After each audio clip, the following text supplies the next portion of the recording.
श्री वेंकटेश लोहारगल धाम में श्री वेंकटेश दिव्य कथा महोत्सव का समापन अलौकिक फूलों से हुआ।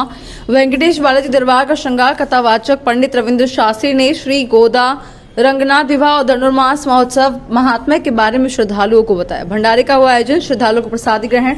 निकटवर्ती धार्मिक तीर्थ स्थल लोहारगल धाम में स्थित वेंकटेश बालाजी दरबार में चल रही 3 दिवसीय संगीतमय दिव्य कथा के समापन समारोह के दौरान श्रद्धालु जमकर झूमे। समापन के तीसरे दिन भी वेंकटेश संगीत में दिव्य कथा कथावाचक पंडित रविंद्र शास्त्री ने गोदा रंगनाथ विवाह और धनुर्मास महोत्सव महात्म्य के बारे में श्रद्धालुओं को विस्तार से अवगत कराया।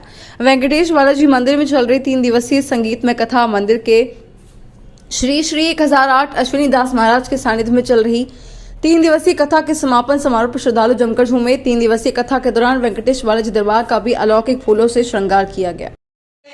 महाराज वेंकटेश मंदिर के अंदर 3 दिवसीय जो दिव्य कथा संगीत में दिव्य कथा का आयोजन होता है, इसके दौरान श्रद्धालुओं को क्या क्या बताया गया दिव्य कथा के दौरान?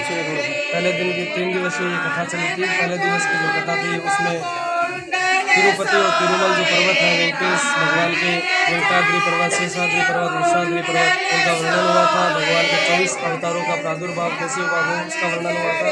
और भगवान का जो मुख्यतः 10 अवतार है उनका प्रादुर्भाव कैसे हुआ उनका वर्णन है।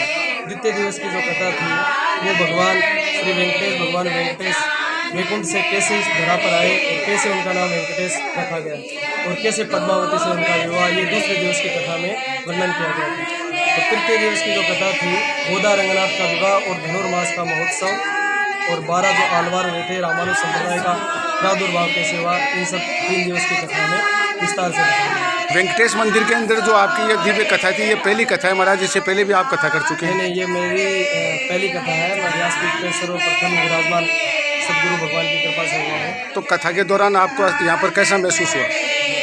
बस मैं तो अपने आप को धन्य मानूंगा। इससे ये सोचा भी नहीं था मैंने, लेकिन सदगुरु भगवान की कृपा और आशीर्वाद से ये सब कुछ अच्छे से संपन्न हो गया। जय श्रीमन नारायण। मैं वेंकटेश पीठाधीश्वर भगवान श्रीमन नारायण वेंकटेश पीठ लोहारगल धाम से भगवान वेंकटेश के दिव्य दरबार में 3 दिवसीय भगवान वेंकटेश की कथा का महोत्सव संपन्न आज होने जा रहा है, जिसके उपरांत कथा के समापन के दौरान भगवान के यहाँ भंडारा चल रहा है। ये दिव्य कथा मैं अगर स्पष्ट शब्दों में कहूँ तो दक्षिण भारत के बाद में उत्तर भारत में भगवान वेंकटेश के दिव्य दरबार में प्रथम बार लोहारगल में हो रही है।